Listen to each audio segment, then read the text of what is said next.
The aim of CyberEthic is to provide awareness to parents, teachers and children about the dangers of the internet and new technologies in general. The purpose of this video is to share with you a story of success of this project and take you through some of the steps of its achievements. From the Dutch Awareness Center here in the Netherlands, we're celebrating Safer Internet Day with a national event on positive content.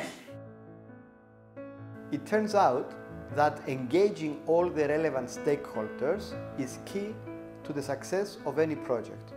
It begins by identifying them. Who are the individuals or the organizations that have a stake? In our case, Safer Internet. What are the relevant stakeholders?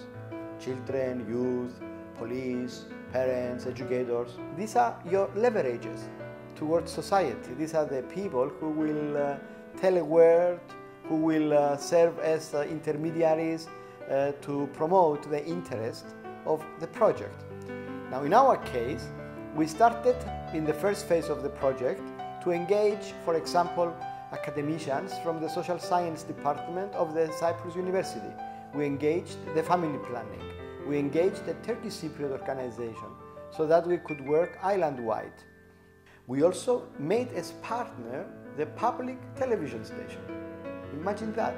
You have the public television being partner in your project, means everything you do appears on television. Αλλά δεν ξέρουμε πώς να τη διαχειριστούμε. Και αυτό φυσικά μπορεί να είναι και φυσιολογικό να γνωρίζουμε ότι οι γονείς στην Κύπρο ενδιαφέρονται πολύ για τα παιδιά τους και προφανώς ανησυχούν πολύ με όλα αυτά που γίνονται και αυτό είναι υγιές, αλλά την ίδια στιγμή δεν κάνουν τίποτα.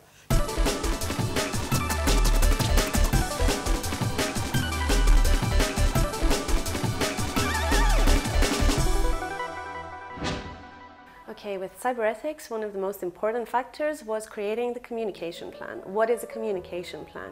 Basically, it's when you target exactly who your stakeholders are going to be.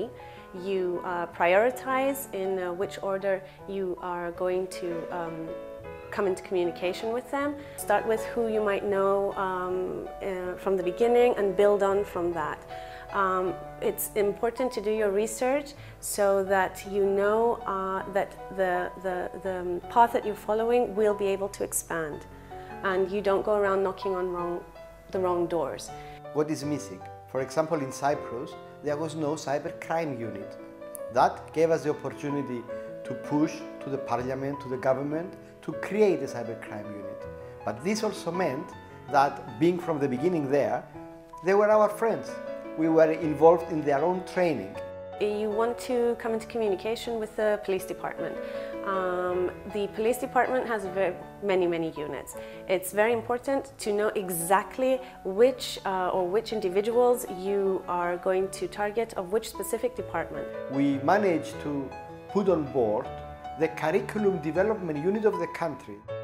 We developed together curriculum for the safer use of the internet to be taught in schools.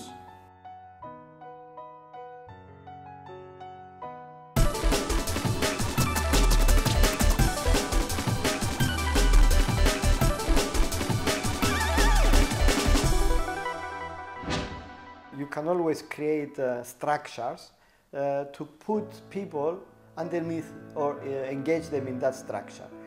In our particular project, we have what we call the advisory board. By creating the advisory board and including these individuals, we were able to use them to access the various stakeholders that we wanted to communicate with. You invite notable people with power to become part of it, or a member of the parliament, of the education committee, or a member of the police. The current president of our board is the person in charge of the IT for the whole country. The same person is also in the European Union the representative of Cyprus for ICT issues. With the Ministry of Education, it's very difficult to get them involved with us, so we found it was easier to target the teachers first and then move on through the teachers and the heads of the schools towards the Ministry of Education. Of course, with the Ministry of Education, you can do a lot of other things, like, for example, for the first time in the history of this country, we managed to do a super research project with 25,000 questionnaires delivered and collected by the Ministry of Education with the purpose of identifying exactly what the children are doing with the computers. This would have never been possible without having the Ministry of Education on board. So you need to basically sit, analyze who your target group is going to be, what you want from them, how you are going to access them, and finally go out there and begin your communication with them. You better run 2, 3 or 4 projects that are interconnected around the issue of safer internet. Now, when you have multiple projects running in parallel, there are multiple advantages. For example, their funding never coincides in terms of timing.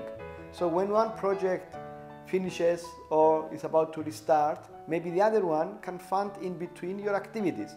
In our case, one of the 5 projects that are related to safer internet has the possibility to be commercialized. SimSafety is a good example of how a project that is being commercialized can then be run by its own child.